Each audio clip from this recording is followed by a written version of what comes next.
لیکن اگر پارلیمنٹ کی سیکورٹی کمیٹی کا اجلاس بلایا جائے تو پارلیمنٹ میں تقریباً ساری قومی جماعتیں جو ہیں وہ موجود ہیں، ریپرزنٹیشن بھی ہو جائے گی، اس کے اوپر بات چیت بھی ہو جائے گی، جو مختلف کوارٹرز سے جو اگر کوئی سجیشنز آنی ہوں گی وہ بھی آ جائیں گی. لیکن اس کے بعد بھی اگر ضرورت محسوس کی جائے کہ اس کو پارلیمنٹ سے باہر بھی جو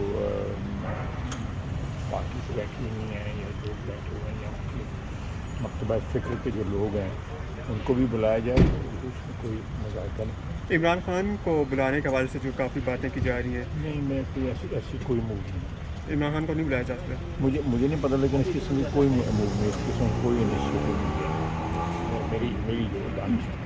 اچھا سر، موجودہ حالات تو آپ کے سامنے، خیبر پختونخوا کے جو وزیر اعلیٰ ہیں انہوں نے وفاقی حکومت پر تنقید کی ہے موجودہ حالات کے حوالے سے. کیا کہیں گے موجودہ حالات کی خرابی کے حوالے سے؟ میرا خیال ہے کہ اگر وہ اپنا گھر ہی درست کر دیں تو جس سے میری مراد ان کا صوبہ ہے وہاں پہ ذرا توجہ دیں اور تو صوبے کی حدود سے باہر جو حملے کرتے رہتے ہیں ان سے تھوڑا پرہیز کریں. اپنی جو عوام جنہوں نے ان کو چیف منسٹر بنایا ہوا ہے ان کی بہبود کے اوپر جو ہے توجہ دیں، فوکس کریں. میرا خیال ہے ان کو کسی اور پہ تنقید کرنے کی ضرورت نہیں ہے. پہلے وہ خود اپنی سیلف ایک آپ کہہ سکتے ہیں کرٹک بنیں اور اپنے آپ کو تنقید کریں، دیکھیں کہ کیوں ان کے صوبے میں یہ سارا کچھ ہو رہا ہے. آج بھی دیکھیں پورم 4-5 مہینے ہو گئے ہیں، کوئی وہاں پہ امن کی جو ہے پرماننٹ امن کی جو ہے کوئی صورت جو ابھی تک نظر نہیں آ رہی. اچھا سر، موجودہ حالات کے حوالے سے پی ٹی آئی کو جو ہے وہ آن بورڈ لیا جائے گا ہر سطح پر؟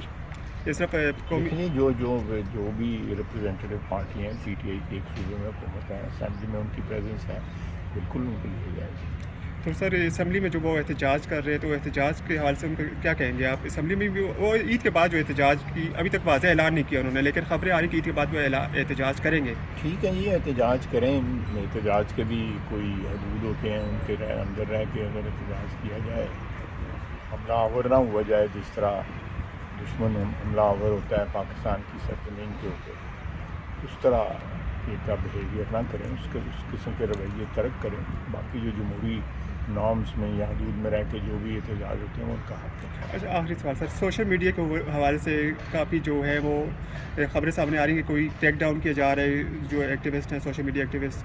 اس حوالے سے بتائیے گا سر کن لوگوں پر کیا جا رہا ہے؟ دیکھیں، مجھے اس بارے میں قطعی طور پہ کوئی علم نہیں ہے، لیکن سوشل میڈیا یا کوئی بھی میڈیم جو ہے ذرائع ابلاغ کا، اگر اس میں کوئی اس طرح یوز کیا جائے جو اس ملک میں اس وقت دہشت گردی جو ہے وہ ہو رہی ہے بلوچستان میں بھی، کے پی میں بھی، اور اس کو کنٹرول کرنے کی جو ہے تمام ادارے جو ہیں، حکومتی ادارے جو ہیں، پوری حکومت جو ہے وہ کنٹرول کرنے کی کوشش کر رہی ہے اور انشاءاللہ تعالیٰ ضرور کنٹرول ہوگی. لیکن اس سچویشن سے اگر کوئی شخص یا کوئی گروپ یا کوئی سیاسی پارٹی فائدہ اٹھانے کی کوشش کرتی ہے تو وہ پھر دہشت گردوں کے ساتھ کھڑی ہے، وہ پاکستان کے ساتھ نہیں کھڑی. اچھا قائد صاحب، یہ بتائیے گا کہ عمران خان کے جو خط بھی ہے، لیٹر بھی ہے، لیکن انہوں نے ابھی تک کوئی جو دہشت گردی کا واقعہ ہو اس کے اوپر کوئی مذمتی بیان نہیں آیا. یہ آپ پی ٹی آئی والوں سے پوچھیں. یہ بڑے افسوس کی بات ہے کہ اتنے سانحات ہوئے ہیں پچھلے چند دنوں میں، ہفتے 10 دن میں شہید ہوئے ہیں، نوجوان شہید ہوئے ہیں، فوجی نوجوان شہید ہوئے ہیں، سویلین شہید ہوئے ہیں. ان کا ایک لفظ ان کے منہ سے نہیں نکلا جب سے یہ دہشت گردی نے زور پکڑا، ایک لفظ نہیں نکلا. تو اس سے ظاہر ہوتا ہے وہ کس کی سائڈ پہ ہیں، پاکستان کی سائڈ پہ ہیں یا دہشت گردی کی سائڈ پہ ہیں. حکومتی تبدیلیوں کے بارے میں بڑی سوشل میڈیا پہ خبریں گردش کر رہی ہیں اور باہر بیٹھے ارسطو جو ہیں وہ بھی یہ کہہ رہے ہیں کہ بڑی بڑی تبدیلیاں آ رہی. کوئی ہیں تبدیلیاں ہونے جا رہی؟ یعنی ان کے حالات میں نہ کوئی ایسی تبدیلی آ جائے جس سے وہ جو ہے جو کچھ کر رہے ہیں وہ کہیں، میں لمبی بات نہیں کرنا چاہتا. سیکیورٹی کلیپس کے اوپر پی ٹی آئی آپ سے استعفے کا مطالبہ کر رہی تھی، کیا وجہ ہے کہ سیکیورٹی کلیپس کے اوپر آپ کو ذمہ دار ٹھہرایا جا رہا ہے؟ مجھے ٹھہرایا جائے. میں اگر میرے استعفے سے جو ہے یہ معاملہ حل ہوتا ہے تو میں حاضر ہوں، مجھے کوئی اس میں اعتراض نہیں. Thank you sir.